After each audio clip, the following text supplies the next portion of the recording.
बिस्मिल्लाहिर रहमानिर रहीम। আসসালামু আলাইকুম। প্রিয় শিক্ষার্থী বন্ধুরা, আশা করি সবাই ভালো আছো। তো আমরা আজকে নতুন একটি টপিক নিয়ে এসেছি, সেটা হচ্ছে রসায়নের আপেক্ষিক পারমাণবিক ভর নির্ণয়। তো আমরা আলোচনা করব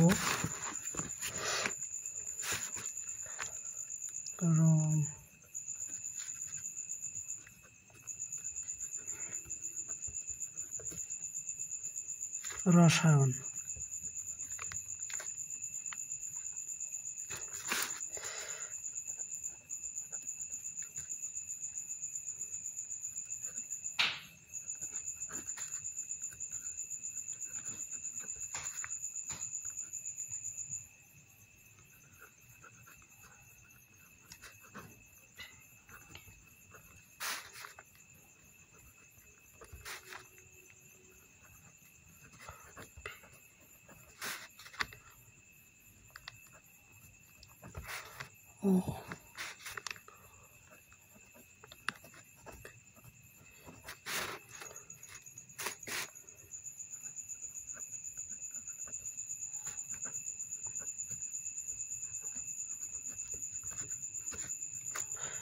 তো প্রিয় শিক্ষার্থী বন্ধুরা, আজকে আলোচনার বিষয় হচ্ছে মৌলের আপেক্ষিক পারমাণবিক ভর ও আণবিক পারমাণবিক ভর নির্ণয়।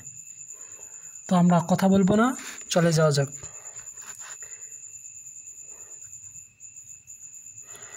তো আমরা প্রথমে যে মৌলটা নেব সেটা হচ্ছে কার্বন ডাই অক্সাইড, CO2।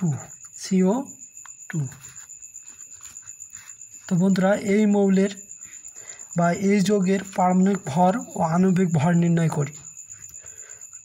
তো আমরা আগেই জেনেছি।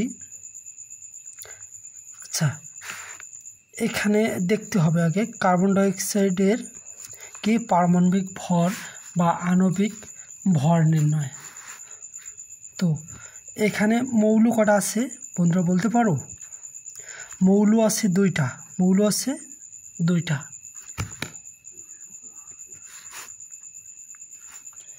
এখানে মৌল আছে দুইটা, একটা হচ্ছে কার্বন আর একটা হচ্ছে অক্সিজেন। হ্যাঁ, এখন আমরা নির্ণয় করব তাহলে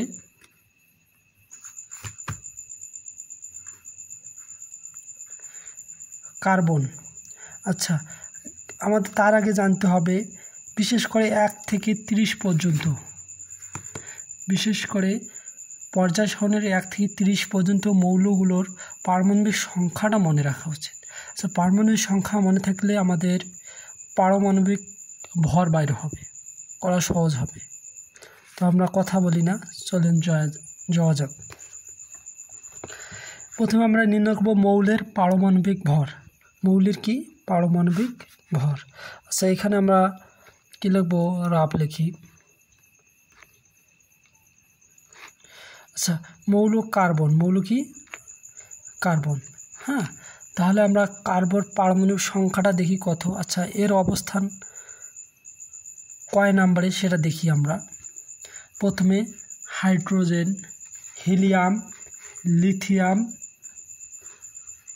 বেরিলিয়াম, বোরন আর একটা কি হচ্ছে কার্বন। তাহলে দেখি কয়টা আঙ্গুল? 1টা 2টা 3টা 4টা 5টা 6টা। যেহেতু একই 6 নম্বরে, তাই এর পারমাণবিক সংখ্যা হচ্ছে 6।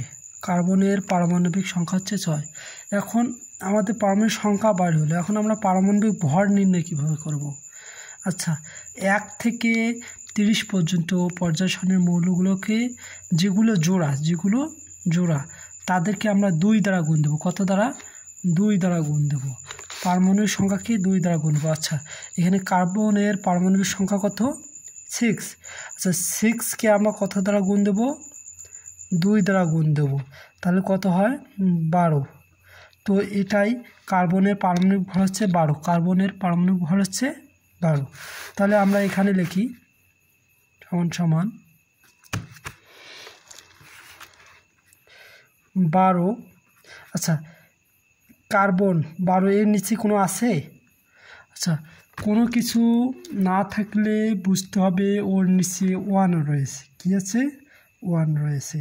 অর্থাৎ কার্বন, দেখি কার্বন কোনো কিছু নেই, অর্থাৎ এই মৌলের পারমাণবিক ভর হচ্ছে 12, আমরা 12 লিখছি। এর নিচে কিছু নাই, তার মানে 1 গুণন 1 গুণন কি 1। ওকে, এখন আমরা এই মোল কার্বন বার করলাম। এখন এইটাও বাদ, কি থাকলো? কি দেখা যাচ্ছে? ও এর প্রতীক কি হচ্ছে? অক্সিজেন, অক্সিজেনের প্রতীক ও। হ্যাঁ, ওকে, তাহলে অক্সিজেন কয় নম্বরে এটা আমরা জানি না। Hydrogen, helium, lithium, beryllium, boron, carbon, হ্যাঁ, নাইট্রোজেন, অক্সিজেন। আচ্ছা, তাহলে কয় নম্বরে হইল? কত নম্বরে? 5 আর এদিক 3, 8। কয় নম্বর? তো এদিক রাফের জায়গায় লিখি, অক্সিজেন কত? 8, অক্সিজেন 8। তাহলে জোড় সংখ্যা হলে কত দ্বারা গুণ দিতে হবে? 2 দ্বারা গুণ দিতে হবে। ওকে, 2, 8 দুগুণে কত হয়? 8 দুগুণে কত হয়? 16, 8 দুগুণে 16।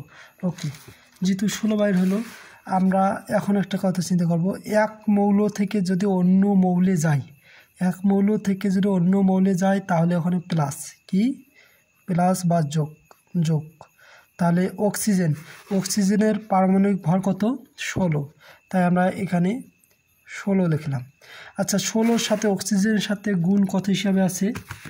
গুণ কত আছে? অক্সিজেনের সাথে গুণ কত? 2।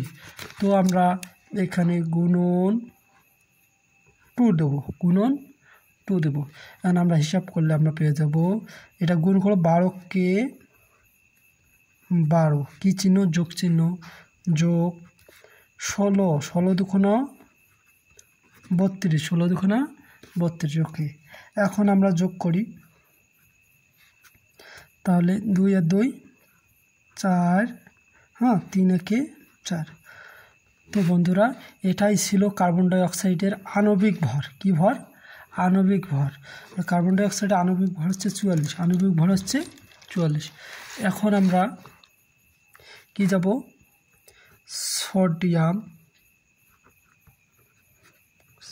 সোডিয়াম ক্লোরাইডে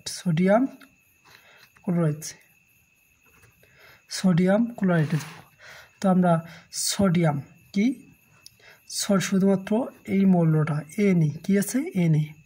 আচ্ছা, Na এর প্রতীক হচ্ছে অক্সিজেনের প্রতীক, না, সোডিয়ামের প্রতীক হচ্ছে Na। হ্যাঁ, আচ্ছা, সোডিয়াম, তাহলে সোডিয়াম আমরা হাতে গণনা করতে পারি কত নম্বরে এর অবস্থান, যেহেতু পারমাণবিক সংখ্যায় হচ্ছে মৌলের অবস্থান। হ্যাঁ, অর্থাৎ কয় নম্বরে অবস্থান সেইটা বার করি। আচ্ছা, প্রথমে পড়ি, hydrogen, helium, lithium, beryllium, boron, carbon, nitrogen, oxygen, phosphorus, neon, ভুল হয়েছে আমার, আবার প্রথম থেকে বলবো। Hydrogen, helium, lithium, beryllium, boron, আবার carbon, nitrogen, oxygen, fluorine, neon, আর একটি কি এরপরে সোডিয়াম। তো আমরা 2 বার ঘুরিয়েছি 10, আর এখানে 11। তাহলে সোডিয়াম এখানে রাফ লিখবো, কি লিখবো? রাফ লিখবো। সোডিয়ামের অবস্থান কত? 11 নম্বর, অর্থাৎ এর পারমাণবিক সংখ্যা হচ্ছে 11, পারমাণবিক সংখ্যা হচ্ছে 11। তাহলে যেহেতু বেজোড়, এখন কি আসলো? বেজোড়। হ্যাঁ, বেজোড় সংখ্যার সাথে আমরা 2 গুণ করব এবং তার সাথে 1 যোগ করব। কি করব? যদি 1 থেকে 20-এর মধ্যে যে মৌলগুলো রয়েছে সেগুলো যদি জোড় হয় তাহলে 2 যোগ করে ইতি, আর যদি বেজোড় হয় তাহলে 2 গুণ করব, গুণ করে কি করব? 1 যোগ করব, আর জোড়া হলে 2 গুণ করব। তাহলে এখানে সোডিয়াম 11, যেহেতু এটা বিজোড়, এর সাথে গুণ করব 2, তার সাথে যোগ করব 1 বা 1। আচ্ছা, 11 দুগুণা 22 যোগ 1, তাহলে এখানে কত হয় 23। তাহলে সোডিয়ামে পারমাণবিক ভর কত 23। যেহেতু আমরা এখানে কি লিখি 23 লিখলাম, হ্যাঁ 23-এর সাথে নিচে কি আছে 2 আছে, কি আছে 2 আছে, যেহেতু গুণ 2। আচ্ছা এইটা মোল, এই মোল থেকে এই মোলে যাব, ক্লোরিন মৌলে যাব। হ্যাঁ আচ্ছা ক্লোরিন মৌলে এক মৌল থেকে আরেক মৌলে যাওয়ার জন্য যোগ চিহ্ন দিতে হবে ক্লোরিন কি। আচ্ছা ক্লোরিনের অবস্থানটা জেনে নাও, ক্লোরিন কয় নম্বরে অবস্থান করে।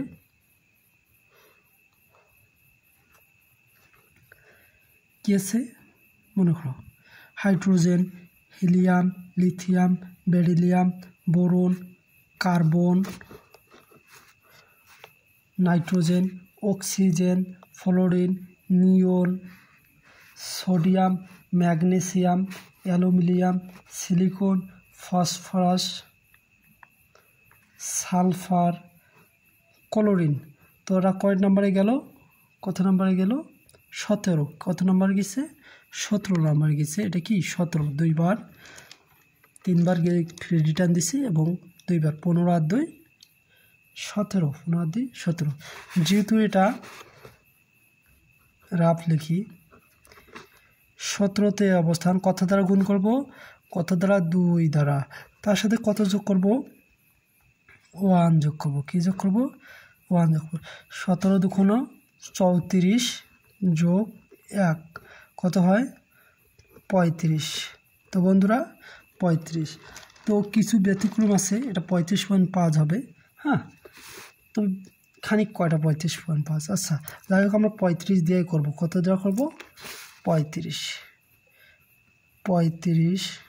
এখানে কি আছে, সাথে কি আছে 2 আছে, কি আছে 2 আছে, 2 দিলাম। এখন আমরা গুণ করি, 23 দুগুণ 46 যোগ 35 দুগুণ 70, 35 দুগুণ 70।